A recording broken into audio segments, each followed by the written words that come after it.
Hi everyone, this is Cherry Enchantress, and this is your daily dust for Monday, October 23rd, if you're watching in real time, but it can also be for whenever you stumble upon it.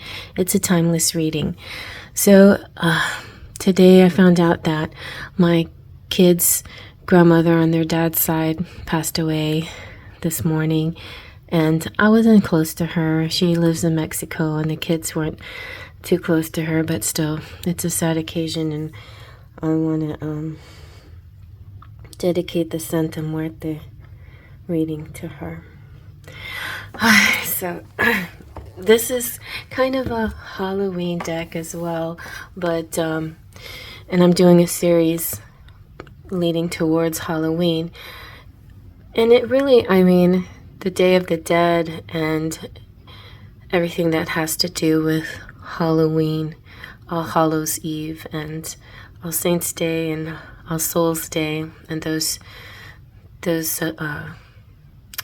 celebrations, I guess, you know, are coming up, and I think this is an appropriate deck to talk about that, you know, to celebrate our ancestors who have passed and how they've really touched our lives and made us who we are, really. So let's see. This book is kind of cool looking cover and has color pictures in it. It has multiple languages too. It says Rider-Waite Smith type and Lothgarbeo, but with skeletons, a lot of skeletons. I like skeletons. Okay. Let me just kind of, I'll just sort through it real fast and you can see a little bit how it looks. Yeah. And then this is the back side.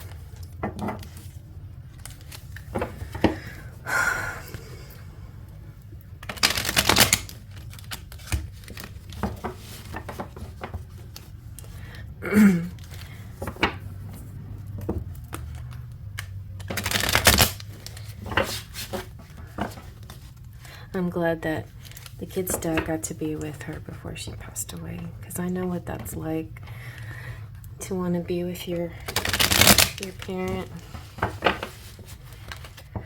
All right. So let's see what we get. We have swords. Is this the ace? Oh, 6 of swords. Okay, 6 of swords. A journey, a rites of passage. The Fool.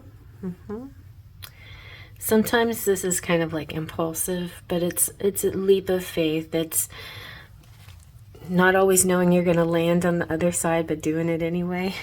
Courage is not about being fearless. It's about being scared, but doing it anyway. And look, we have the 6 of Wands, a celebration. So this is really nice. Okay, let me zoom on in and see what we get. So here's the 6 of Swords. The moment has arrived to distance ourselves, to face change, and to move towards new ideas and solutions. The 6 of Swords forces us to change even orientation, to find new expedients and new solutions in order to avoid easy and predictable solutions that also bring dissatisfaction, stagnation, or instability. This is the advice from the dead. Continue to row towards the voyage that you have decided to embark upon, bringing with you the weight of all the errors you have made, but that have enriched you and made you mature.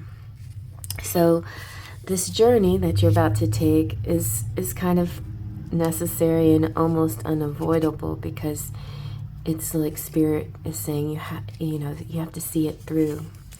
The Fool is saying whether it be the beginning, the end of a new project or journey, what the Fool brings with him is a great flood of energy, a feeling of lightness and novelty. It's interesting too because the Fool represents the beginning and the end. It can sometimes represent both the start and the completion, although the World card represents truly the end of the journey and the completion, and the Fool generally represents the beginning. It can also represent the beginning again. You know, it's like death, life, and death. It's like the beginning again. And so for some of you, this could be a journey that you already took, and now you're reaching completion, and there's going to be some celebration when you return, or some celebration when you have discovered what you've discovered. You found what you found. You found those remedies and those solutions that you were looking for. But for others of you, this is just the beginning, and this Six of Wands may be where you land someplace that is very warm and welcoming. So yeah, the road on which he finds himself, whether going towards or moving away from something, can be seen as an escape or as liberation. It's nevertheless always illuminated by intuition, and if you're in the middle of a problem or a negative moment, this is because the card can bring with it baggage, things like chaos, impulsiveness, indecision, and can lead to irrational choices, incoherence, and the flightiness of a butterfly. Which resonates very strongly with me, but not with what I'm doing, but with what people are doing around me. So it's another thing that kind of weighs on me a little bit today. But you know, we have to allow the people we love to learn the way they need to learn. Sometimes it's the hard way, you know. So love means freedom and letting go for people to make the choices that they need to make, even if you're observing it and seeing that it seems so foolhardy, or it seems so impulsive. Somebody called me a fool once when I just decided to take a long drive in my little red car that wasn't working so great, alone. And, you know, in retrospect, I'm thinking maybe they were right, but at the time I felt like I had to do it. It was like a pilgrimage. I had to do this for myself.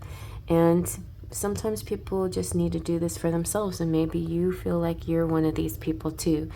And the advice of the dead is continue along your road, having focused on your objectives, often traveling lightly and freeing yourself of some baggage can help to channel your energies better.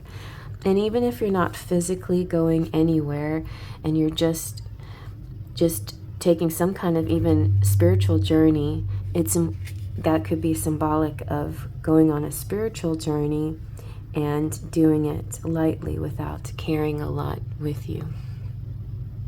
The Six of Wands to me always represents the famous person card, or, you know, the celebrated one, the one that everybody loves, the community always cheers for, gets excited when they see them.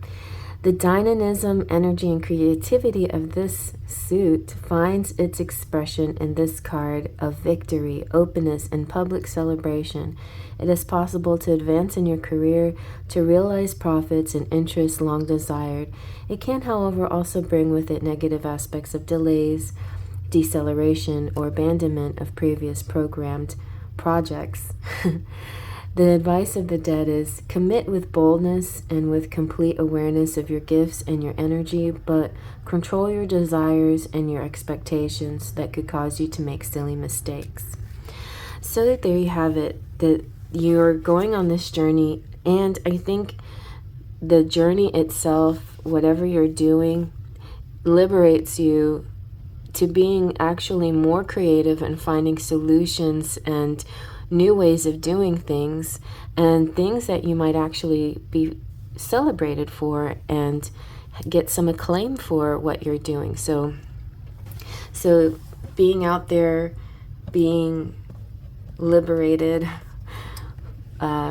finding yourself, whatever it is, breaking away from some kind of rut and routine, you'll see something about yourself that helps liberate you and helps create things differently or better in a way that you will get that public acclaim. So you may get, you may become famous, or you may have like something that goes viral, or you may get some kind of award, or you may get the recognition or the praise or whatever it is you're looking for, the positive feedback from people, for sure. And a lot of times you have to do that. Sometimes we just have to go do what we will need to do. Don't tell anybody what we're doing.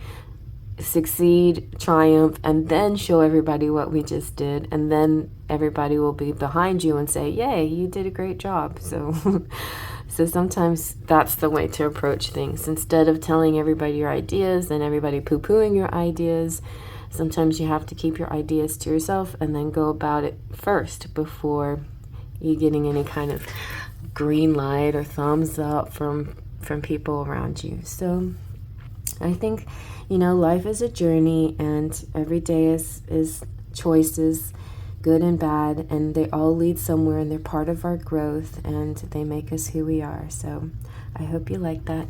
Faith, Trust, and Pixie Dust.